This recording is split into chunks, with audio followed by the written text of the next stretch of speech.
And might I remind you, this is also the same person a couple weeks ago. They asked him to recite any type of scripture from the Bible, or maybe even his favorite book from the Bible. And he said, oh no, that's just too personal. I don't want to talk about that. I love the book. I love the book.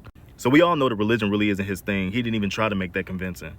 And for those that support him, that believe that he actually has everyone's best interest at heart, like when I say everyone, I mean MAGA, please understand that as a man who was born rich, who was a literal billionaire by the time he actually ran for president, as a man who identifies with the literal 1% of this country, do you really believe that he has any understanding or real world knowledge of everyday people's spending habits, everyday people's struggles, everyday people? Like, that stuff is, it's an other reality for him.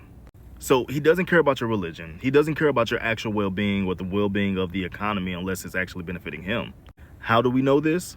Off Mar-a-Lago alone, his private club where he used to invite all his buddies and friends to come meet with him and everything like that, he would basically charge $100,000 before his presidency. He would charge $100,000 to basically enter this club, to have meetings or to lunch and everything like that with him, all that type of thing. That investment within itself has went up to $1 million. You now have to pay $1 million or more, maybe now, I don't know.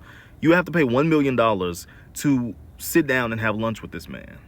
His son right now is working on a deal with, I can't even remember what country it was, but it's an Eastern country. He's working with them it's a $5 billion deal right now. And all of this stuff is happening under the radar. Like, not under the radar to where nobody knows, but it's under the radar enough to where you're not seeing it on the news. You're not seeing it being broadcasted as much. You're kind of just, it's just one of those things that's happening. So he's profiting greatly off of his presidency. Not only him, but his family. So he doesn't care about you religiously. He doesn't care about you financially. And you can say, okay, well, the immigration problem, he cares heavily about the immigration problem. I'm sorry, and maybe I'm just not knowledgeable on this specific fact, but you cannot tell me a man that owns hotels around the world has not exploited and used immigration to we know how much hotels, I ain't even gonna go there.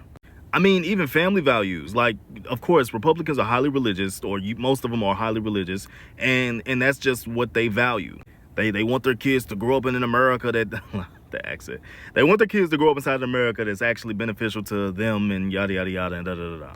Now, of course, what that looks like changes from person to person, but usually there's a thing that goes with that, but I'm not going to talk about that specific thing.